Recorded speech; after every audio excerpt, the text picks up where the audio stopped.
शहबाज गिल साहब, आप जानते हैं कि कल इनका एक एक्सीडेंट हुआ था, वो गाड़ी पकड़ी गई है, वो जो बंदा है वो बंदा भी पकड़ा गया। शहबाज गिल साहब आज अदालत के अंदर पेश हुए, हाथ के ऊपर जो है ब्रेस भी पहनी हुई थी, नेक के ऊपर कॉलर भी पहना हुआ था, लंगड़ा लंगड़ा के वो चल रहे थे। आज से बाकायदा तौर पे जलसों का दंगल जो है वो अब शुरू होने लगा है। आज उन जलसों के दंगल का जो है वो पहला दिन। आज मरियम नवाज और इमरान खान दोनों ही एक ही दिन जलसे मुनक्किद करने जा रहे हैं। दो मुख्तलिफ शहरों के अंदर ये जलसे मुनक्किद किए जा रहे हैं।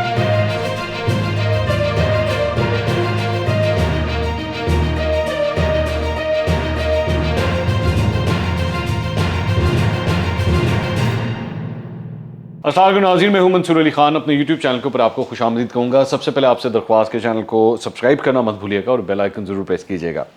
नाज़रीन, 5-6 मुख्तलिफ खबरें हैं जिसके ऊपर मैं बात करना चाह रहा हूँ। मैं आपको साथ साथ ये भी बता दूँ कि इमरान खान साहब ने कल जो पॉडकास्ट के अंदर गुफ्तगू की थी बड़ी तफसील से 3 लोगों के साथ, मैं उसके ऊपर अगले वीलॉग के अंदर डिटेल से मैं बात करूँगा, क्योंकि वो काफ़ी लंबी, तकरीबन 1.5 घंटे का वो इंटरव्यू है। तो उस 1.5 घंटे के अंदर बहुत सी बातें हुई हैं। उसके बाद उसका एक रिएक्शन भी आया, मैं तफसील से बाद में जाके उसके ऊपर बात करूँगा। फिलहाल जो आज की चंद डेवलपमेंट्स हैं उसके ऊपर पहले जल्दी से बात कर लेते हैं। सबसे पहले तो शहबाज गिल साहब। शहबाज गिल साहब, आप जानते हैं कि कल इनका एक एक्सीडेंट हुआ था और मैंने उसके ऊपर कंप्लीट मैंने वीलॉग भी किया था। मोटरवे के ऊपर वो सफ़र कर रहे थे अपने चंद दोस्तों के साथ, तो उनकी गाड़ी जो है वो उलट गई थी और उसके अंदर उनको चंद थोड़ी सी चोटें भी आई थी, लेकिन बज़ाहिरन वो लग रहे थे कि कुछ ज़्यादा नुकसान नहीं हुआ। अल्लाह का शुक्र है, ज़्यादा नुकसान नहीं हुआ। तो उसके बाद उन्होंने ट्वीट किया और उन्होंने ये ट्वीट करके कहा, जी ये मेरे कत्ल की साजिश थी। इन्होंने ये बात कही। तो मैंने कल भी ये बात कही थी कि जी मैं तो जो विक्टिम है मैं उसके साथ ही खड़ा हूँगा। अगर वो ये कह रहा है कि कत्ल की साजिश थी तो ज़ाहिर बात है फिर उनको बेहतर पता है कि कत्ल की साजिश थी। लेकिन बहुत से लोगों ने ये बात कही उस वक्त भी कि जी बज़ाहिरन ये एक एक्सीडेंट लगता है, जो मोटरवे के ऊपर एक एक्सीडेंट हुआ है। शहबाज गिल साहब आज अदालत के अंदर पेश हुए, आज उनकी पेशी थी, वो जो उनके ऊपर FIRs कटी हुई हैं उस सिलसिले में। तो आज फिर उन्होंने ये बात कही कि जी मुझे कत्ल करने का मंसूबा बना हुआ है, और उसके बाद उन्होंने राना सनाउल्लाह शहबाज शरीफ के ऊपर जो है ये इल्ज़ामात लगाए कि जी उन्होंने ये मंसूबा बनाया हुआ है। इसी दौरान ये खबर आई कि जनाब इनकी गाड़ी का जो एक्सीडेंट हुआ था जिस गाड़ी के साथ, वो गाड़ी पकड़ी गई है। उस गाड़ी का पता लग गया है कि वो गाड़ी कौन सी थी। मतलब पुलिस ने जो है वो 24 घंटे के अंदर अंदर बंदे को ट्रेस कर लिया और गाड़ी जो है वो पकड़ी गई। ये उस गाड़ी की तस्वीर है जो बज़ाहिर नज़र आ रहा है कि गाड़ी जो है वो लेफ़्ट साइड से हिट हुई है। गाड़ी लेफ़्ट साइड से हिट हुई है, मतलब ये गाड़ी लेफ़्ट साइड से हिट हुई है। और अगर ये लेफ़्ट साइड से हिट हुई है तो गालबन उनकी गाड़ी अगर आगे थी तो उनकी गाड़ी राइट साइड से हिट हुई है। अब मैं तो नहीं जानता कि एग्जैक्टली एक्सीडेंट हुआ किस तरह है, लेकिन वो जो बंदा है वो बंदा भी पकड़ा गया। वजाहत अली उसका नाम है, ये उसके सामने उसकी तस्वीर है। इसको भी उन्होंने गिरफ्तार कर लिया है और पता ये लगा है कि ये रेंटेड गाड़ी थी जो ये लेके जा रहा था और इसकी फैमिली भी साथ बैठी हुई थी। ये इस शख्स ने क्लेम किया है कि इसकी फैमिली भी इसके साथ बैठी हुई थी और इसने कहा कि जी मैं जब ये तेज़ रफ्तारी की वजह से जो है ये एक्सीडेंट हुआ है, और जब ये एक्सीडेंट हुआ तो मैं वहाँ पर थोड़ी देर के लिए रुका। इस दौरान शहबाज गिल साहब जब गाड़ी में से बाहर निकले तो मैं उनको देख के डर गया। तो डर जाता बंदा, ज़ाहिर बात है, एक पावरफुल आदमी, एक पॉलिटिशियन, वो आपको पता ही ना हो कि वो गाड़ी के अंदर बैठा हुआ है और उसकी गाड़ी अगर आपने हिट कर दिया तो आदमी परेशान तो होता है। लेकिन बस स्टिल ऐसा नहीं है कि मैं ये कहूँगा जी इसने जो कुछ किया वो सही किया है। इसको वहाँ पे खड़े रहना चाहिए था, इसको इंतज़ार करना चाहिए था पुलिस का, और पुलिस उसके बाद जो भी कार्रवाई करती वो बात की बात थी।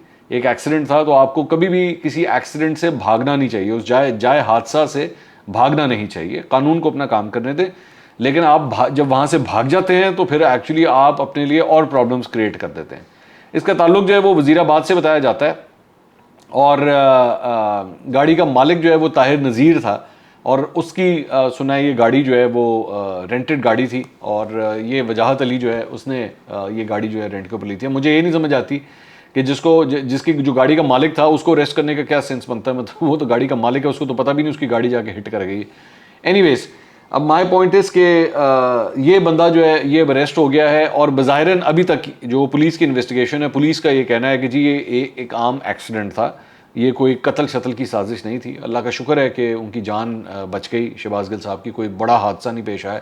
अलबत्ता आज जब शहबाज गिल साहब कोर्ट के अंदर तशरीफ़ लेकर आए तो उनकी हालत बड़ी ख़राब थी। मतलब उन्होंने वो हाथ के ऊपर जो है ब्रेस भी पहनी हुई थी, इधर नेक के ऊपर कॉलर भी पहना हुआ था, लंगड़ा लंगड़ा के वो चल रहे थे। तो लग नहीं रहा था कि उनकी हालत कोई बहुत अच्छी है। अब सोशल मीडिया के ऊपर जारी बात है, उनके मुखालिफिन ये कह रहे हैं कि जी कल तक तो आप बिल्कुल ठीक लग रहे थे, इवन आप जब गाड़ी से बाहर भी निकले और आपकी जो फुटेज वगैरह बनी हुई है अगर आप उसको कंपेयर करें तो वो कह रहे हैं जी कल तक तो आप बिल्कुल ठीक थे, आज जब आप कोर्ट आए हैं तो आप लंगड़ा के चल रहे हैं। तो वो कुछ लोग उसको तशबीह दे रहे हैं जी परवेज़ इलाही साहब के साथ भी। मैं उस डिटेल में नहीं जाना चाहता क्योंकि मैं अगर एक आदमी अगर ज़ख्मी हो, हमें नहीं पता भाई उनके ज़ख्म किस किस्म के हैं, चोट लगी नहीं लगी, छोड़ें इन चीज़ों को, ये कोई बातें नहीं है करने वाली। सोशल मीडिया के कंजम्पशन के लिए जारी बात है लोग इसको बैठ के डिबेट कर रहे हैं। तो शहबाज गिल साहब का जो मामला है वो तो ये है।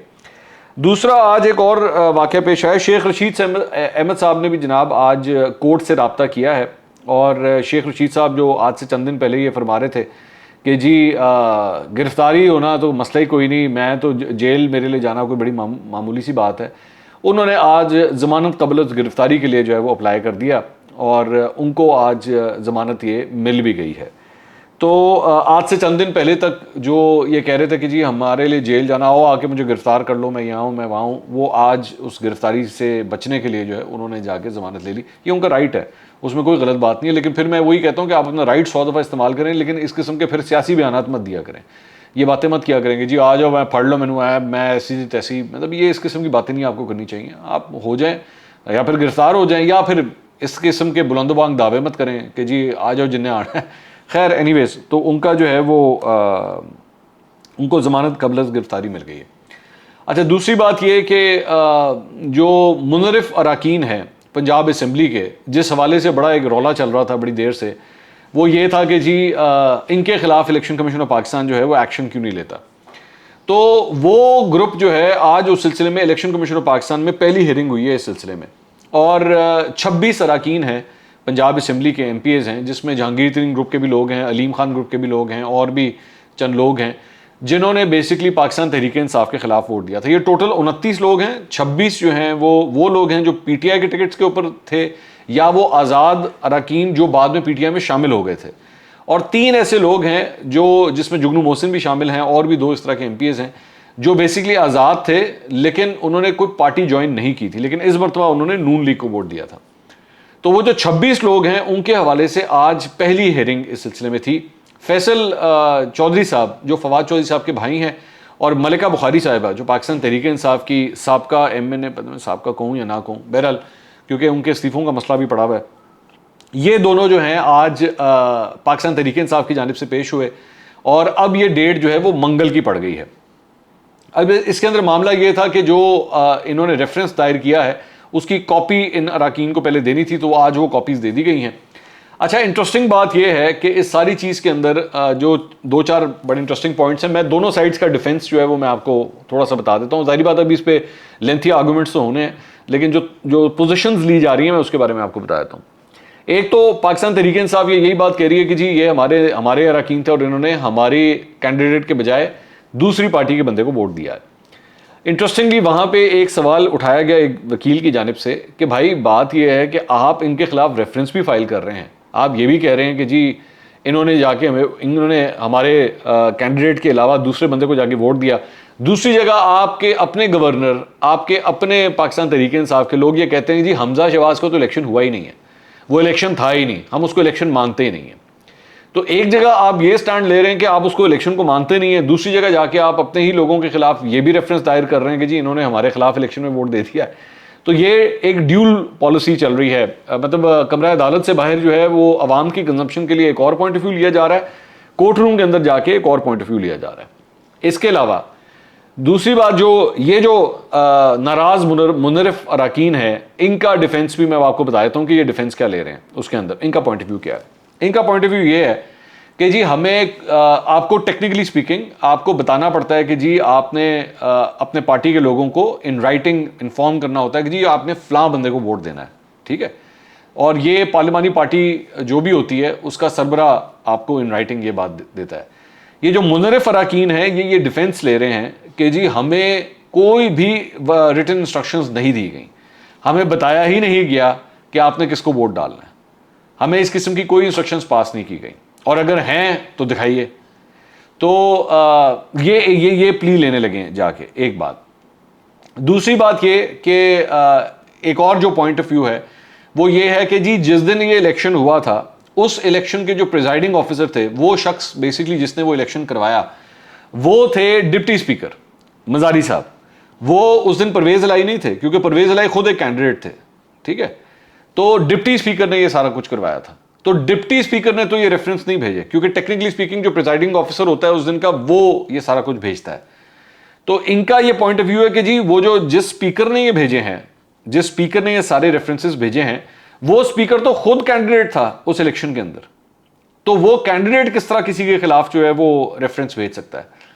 तो ये कोई बात समझ नहीं आती कि आप ये क्यों कर रहे हैं, और ये किस हद तक ये स्टैंड करेगा। बहरहाल ऑब्वियसली ये तो बात अब इलेक्शन कमीशन में जब स्टार्ट होगी, इस पे हेयरिंग स्टार्ट होगी, तो फिर पता लगेगा मामला किधर जाता है।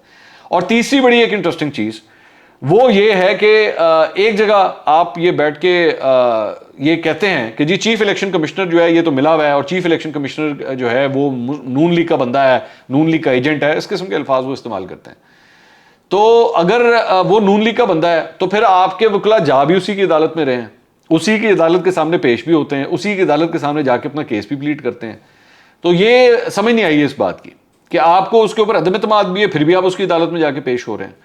तो अब मैं सिर्फ इसलिए कह रहा हूं कि ये सारी चीज़ें पाकिस्तान तहरीक इंसाफ के जो फॉलोअर्स हैं उनको पता होनी चाहिए कि अगर आपकी लीडरशिप आपके साथ जो है वो ड्यूल खेल रही है, तो आपको पता होना चाहिए कि वो कोर्ट रूम के अंदर क्या पोजीशन लेती है और कोर्ट रूम के बाहर क्या पोजीशन लेती है। ये सारी चीज़ें आपको क्लियर होनी चाहिए। अच्छा जी, इसके अलावा एक और डेवलपमेंट ये है कि आज से बाकायदा तौर पर जलसों का दंगल जो है वो अब शुरू होने लगा है। आज उन जलसों के दंगल का जो है वो पहला दिन है। आज मरीम नवाज और इमरान खान दोनों ही एक ही दिन जलसे मुनक्किद करने जा रहे हैं। दो मुख्तलिफ शहरों के अंदर ये जलसे मुनक्किद किए जा रहे हैं। मरीम नवाज अपनी जलसों का आगाज़ जो है वो अटक से करने जा रही हैं आज, और इमरान खान जो है वो अपनी कंस्टिट्यूंसी और अपना होम टाउन मियाँ वाली, वहाँ से अपने जलसों का जो है वो आगाज़ करने जा रहे हैं। जाहिर बात है एक कंपैरिजन होगा दोनों साइड्स के ऊपर कि दोनों के जलसे जो हैं वो उनका रिस्पॉन्स कैसे होता है। You have to look at that. और अभी तक तो इमरान खान साहब ने जो जलसे किए हैं वो अच्छे जलसे किए हैं, अच्छे क्राउडेड जलसे किए हैं। पेशावर के अंदर, कराची के अंदर, लाहौर के अंदर। लाहौर का जलसा थोड़ा सा और बेहतर हो सकता था, लेकिन but still it was a good show, वो बुरा शो नहीं था। अब देखना, ये जारी बात है, अगर एक ही दिन में दो बड़े पॉलिटिकल लीडर्स जो हैं वो जलसे कर रहे हैं तो दोनों ही क्राउड पुलर हैं, मरीम नवाज भी और इमरान खान भी। अब देखना ये है कि कैसा क्राउड आता है और रिस्पॉन्स कैसा होता है। एक चीज़ फ़र्क ये है कि इस मरतबा जो अटक, क्योंकि वो भी पंजाब के अंदर आता है, तो वो भी पंजाब की बाउंड्री में है और मियाँ वाली भी पंजाब की बाउंड्री में है।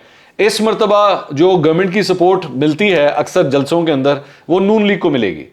जाहिर बात है क्योंकि उनकी हुकूमत है, अब फेडरल में भी उनकी हुकूमत है और प्रोविंस में भी उनकी हुकूमत है, तो ये सपोर्ट तो नून लीग को मिलेगी।